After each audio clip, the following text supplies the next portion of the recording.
Thank you, Ethel.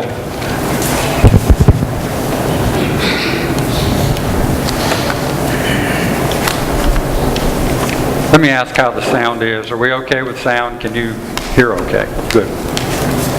Thank you. I was glad to hear Jesus say, the one who is forgiven much loves much. I hope I love much. I've been forgiven a lot. On another note, history is littered with stories, literally littered with stories of people who had their land, their place, their way of life, their way of being in the world taken from them by others. And we're quite familiar with some of this large-scale thievery. For example, how the Europeans took the land of the Australian Aboriginals, or how the native peoples of Canada were displaced, or a little more close to where we live, how the native tribes of our own country were robbed of their land by white settlers coming in. Or maybe how foreigners to Hawaii exploited the native Hawaiians in the late 1800s after the Great Mahele was declared in 1848. We know all these things. Not to mention apartheid in South Africa. And I'm sure you can probably think of other examples where people had something taken away from them by the powers that be. You can probably even think of some personal examples of things that have been taken away or rights denied. We could name them endlessly. In fact, our biblical story from 1 Kings presents us with such an account, such thievery, not so much on a societal level. It's not a whole peoples we're talking about here who are treated unjustly, but on a personal level. And the personal level is between King Ahab, or Jezebel, his queen, and Naboth, a single human being. Actually, it's Jezebel who does the injustice, but we'll think some today about what Ahab's place was in the story as well. I've asked a couple people to help me today with the sermon stories, and one of those is Clayton Culp, who belongs here at Trinity. Allie, as many of you know, began a gay-straight alliance at North Rowan High School, not even a month ago, I guess, or right at a month ago. I want to say it was like May 14th. May 14th, yeah, just about a month ago, yeah. But I wanted Allie to come and talk to us a little bit about one of the things that's happening in the scriptures. We've heard them today, and that's bullying. When one person or group exerts its will of force on another person or group. So Allie, if you would come and talk just briefly about your experience. All right. I'm basically going to tell you about 3 years in my life that just kind of changed things. In 6th grade, it had been a year since cancer had taken my aunt, 5 years since I lost my grandma. Huh? Are we on there now? Hello. Yeah, we're on. What is this? Okay. Okay. I'll see what we can do. Keep going. Okay.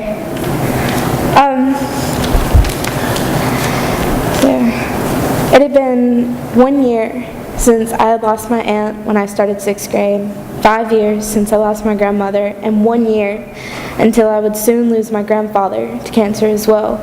You could imagine the childhood I had. In elementary school, the kids were pretty nice. Of course, you had the occasional to call me a crybaby when they had no idea what I was going through at home. Middle school was when I became aware that I was being bullied. I would sometimes cry in classes, and I was laughed at. I remember in the girls' locker room having my stuff thrown across the room and the girls kicking me around. I remember taking it until I couldn't take it another second, and I started screaming at them to leave me alone. Eventually they stopped, but not for long. In August of 2008, I started 7th grade in hopes that things would be better than last year, even though I had lost my grandfather July 26th and seen my father walk away 3 days before. But no, they got meaner with their words and actions. I remember I went through a time where I couldn't go to school because I was afraid of what they would say or what they would do to me. I was punched every single day in my back by a boy in my class, and it wasn't a friendly punch. It was meant to harm someone. They would pick on me because I wasn't a size 0 or because I dyed my hair black. They even threatened to kill me. There was a time when I was certain that I wanted to die. I've lost my family for this, I would ask myself. I remember asking God, why are you doing this? They hate me. But I also remember thinking, it's okay. I hate myself too. My last year in middle school was even worse. Not only was I being called emo or goth, I was being called names that to this day I'm not sure who started. But I believe it was someone I was in a relationship with at the time, spreading rumors of things that I would never do. You can imagine the names I was called every day when I walked into the classroom.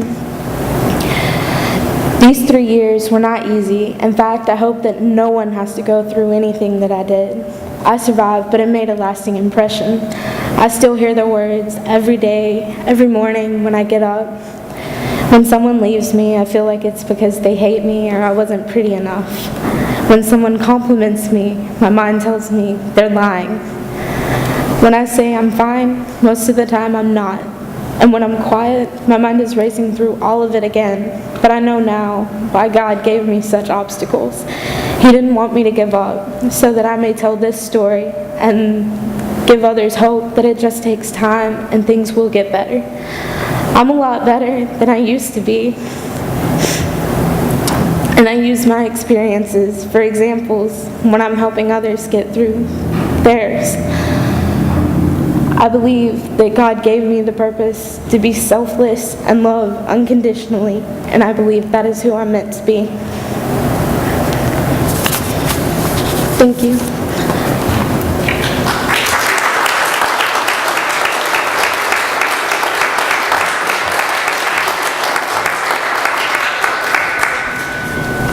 Thank you, Allie. What happens, and of course there's a name for this, and the name that has been given is bullying. And what happens with what has been called bullying is rather than taking land and murdering someone, a student in this case, the bullying takes one's self-esteem, and often one takes one's own life. You heard Allie just say she wanted to die at those times. Many students have died, taken their own lives for the same under the same circumstances through suicide. It's a kind of bullying akin to slavery, for one quickly becomes a slave to the insults of others. When identities are stolen through school bullying, those in authority are sometimes indifferent to it, sometimes complicit in it.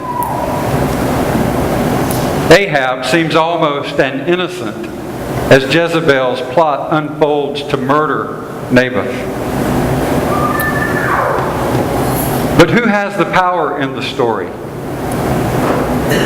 Naboth at any point, Ahab, the king, at any point along the way, could have put a stop to the action immediately. Those in authority need to be held accountable for the safety and respect of all persons and for justice being done.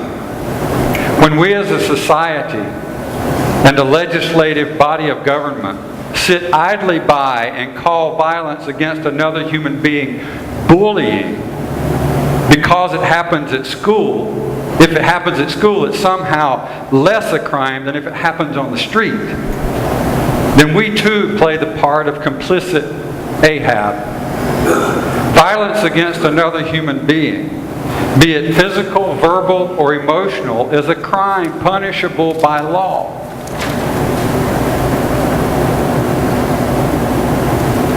It's a crime. Why must it take litigation for us to insist that lesbian, gay, bisexual, transgender, and questioning, or any other youth be treated with respect in the hallways and classrooms of our public schools? Schoolyard bullying, we call it. I watched it. I watched it from the inside of Mrs. Helen Miller's 6th grade class at Bonnley Elementary School. As we would come back from being outside, PE we called it, and walk up beside the old building built in 1918 under the huge oak trees that had acorns bigger than my thumb is now. I watched it as I watched people pelt Carl Spencer with acorns. And I didn't feel good about it. I didn't participate in it. But I never really challenged those who did it either. I permitted it. Sometimes you think back about how you acted in a certain situation or how you didn't act at a certain time, and you vow if you ever get that chance again, you'll not be silent. When bullying happens on a large scale, such as the examples given earlier regarding land theft and displacement of people from their way of being and their place in the world, their culture and their religious practices, we have different names for that. When Europeans first went to Australia, as in many places, they took land from the people who were there. And they used many different means to justify their actions. Later they called it terra nullius, Latin for land belonging to no one. In other words, no one was here. If it belonged to no one, then anyone could take it and own it. And the Europeans did. To put it another way, in the context of South Africa, Archbishop Desmond Tutu said, when the missionaries came to Africa, they had the Bible, and we had the land. They said, let us pray. We bowed our heads and closed our eyes. When we opened our eyes, we had the Bible, and they had the land. A few years ago in Bradford, Pennsylvania, that area surrounding Bradford, a company called U.S. Energy came in and claimed the U.S. equivalent of terra nullius with regard to mineral rights on private properties. In Pennsylvania, you see, one does not necessarily own the mineral veins buried underneath one's property. You might be interested to know that the same is true here in North Carolina. Just ask Kenneth Alexander and Mary Edwards in Lee County, North Carolina, who in the early 1990s bought over 100 acres in Lee County. They've recently found out that the mineral rights to the land are owned by J. Daniel Butler of Southern Pines, who bought those mineral rights from Weyerhaeuser Corporation decades ago. Butler has now leased their land to Whitmar Exploration Company, a fracking company based in Colorado.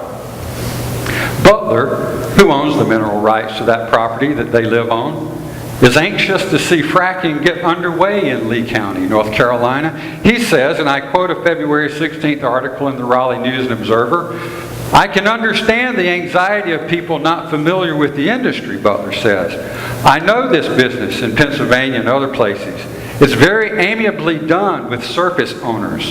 The surface owners are always fairly compensated for the use of their property. Well, let's see. Pearl Kobylarz's daughter, Florence, lives in Bradford, Pennsylvania. Pearl's going to tell us about what happened there. One of the pictures on the screen right now shows how the land sort of might have been before the gas company came in. And we'll flip through those in a minute. But Pearl, please, share your story. I wish you could have seen this 140 acres before U.S. Energy took over. My daughter and her husband retired, bought an acre of land, and built a log cabin on it at the foot of this mountain. They then decided to buy the 146-acre mountain. The mountain was beautiful and tree-filled.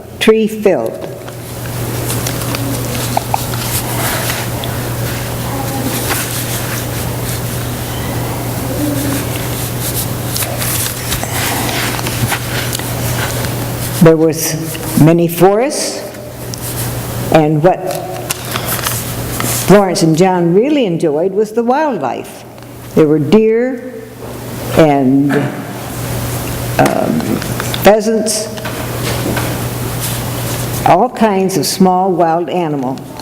When I was there in the summer, we'd always sit in the evening, look at the meadow, because John kept a large area of the mountain mowed. The deer would come out and play in the meadow. All the animals would be out.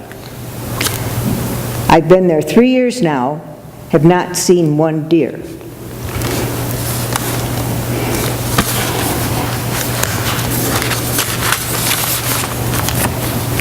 One day, U.S. Energy came to their door and told John to unlock the gates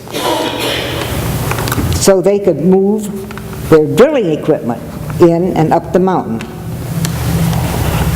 John said he didn't remember telling anybody that they could enter his property, and was told he didn't have anything to say about it because he didn't own the mineral rights. Many trucks and bulldozers were brought in. Shale was blasted to make roads. What are we seeing on the picture here? Many, many roads were made on the mountain. At the top was a 6-inch crater for drilling. 25 wells were drilled inside. The many trucks up and down the mountain tore up the mountainside, just riddled it. John, before passing, tried to get U.S. Energy to clean up the damages. They never returned his calls. Florence has given up. She is left with the side of the mountain with many, many roads. You have to use a 4-wheel drive in order to get to the top. The crater is still there with many burn barrels in it. She has no idea what they burn, but there are many burn barrels. It takes a 4-wheel drive to reach the top. This has been my experience with fracking. It just rapes the land, and nobody seems to care. I do have, I have pictures here. If anyone would like to see them, Florence has written on the back of them. I wish she had sent me a picture of the mountain before. It was a beautiful, beautiful sight. Anybody that would like to see these pictures? I'll be glad to let you look at them. Thank you, Pearl. Pearl's story, illustrated with pictures, tells a different story than the industry Lee Butler professes to know.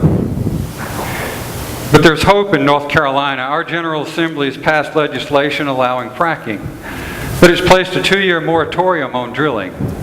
So we have time to change the outcome here. But it'll take putting faith into action.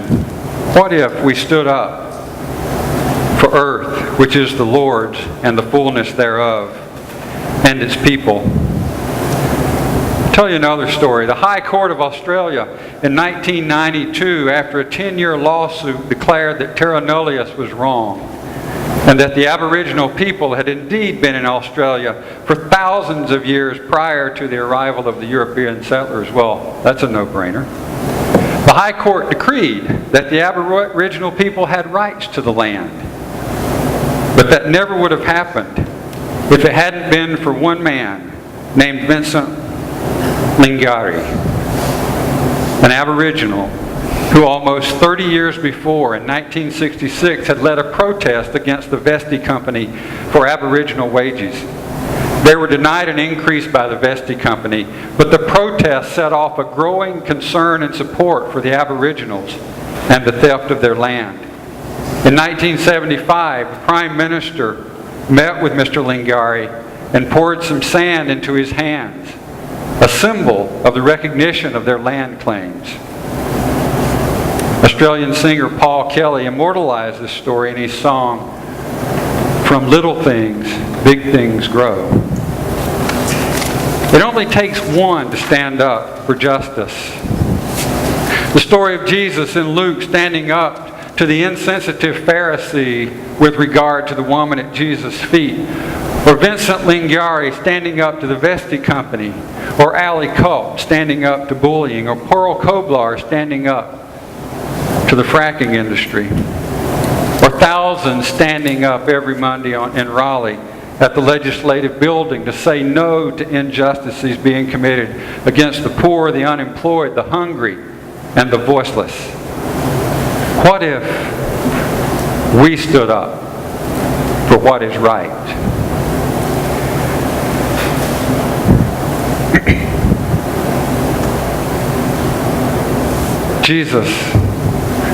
Going back to the Naboth story,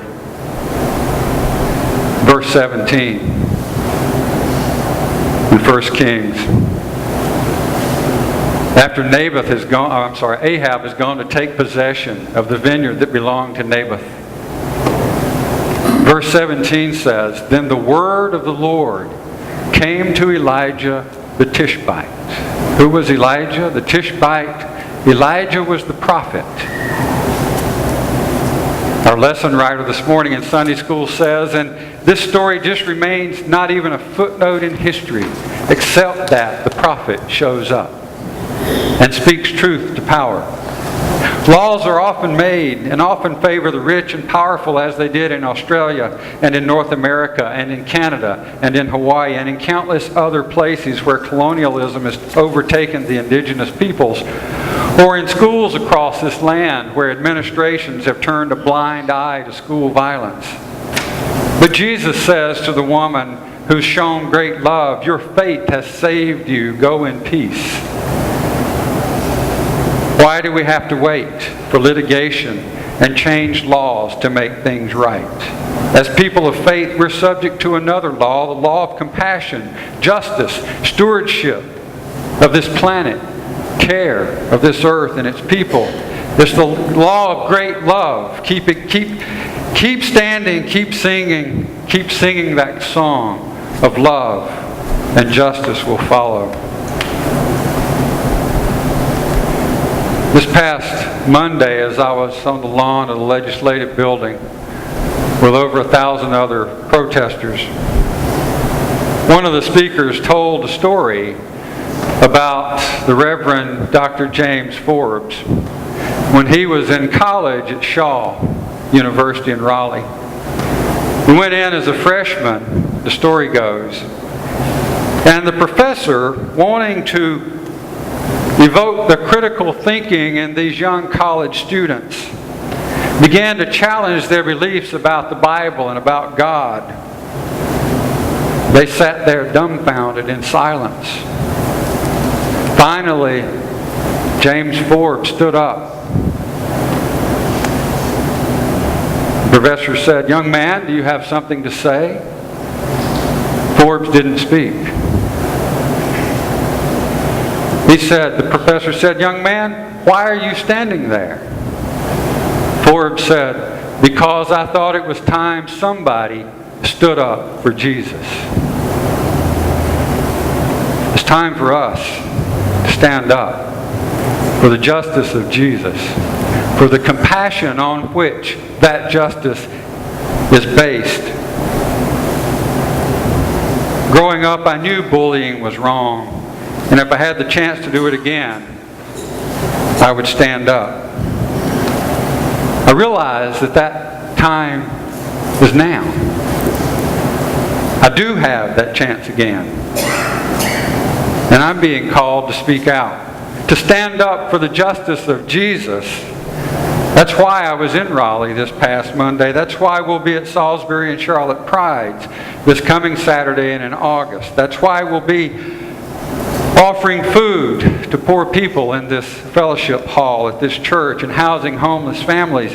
That's why we sing and worship of Jesus' love and teach the little children who come to this church to love others, because it's time somebody stood up for the great love-based justice of Jesus.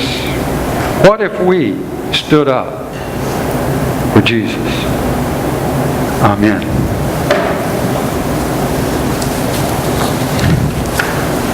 Thank you, folks.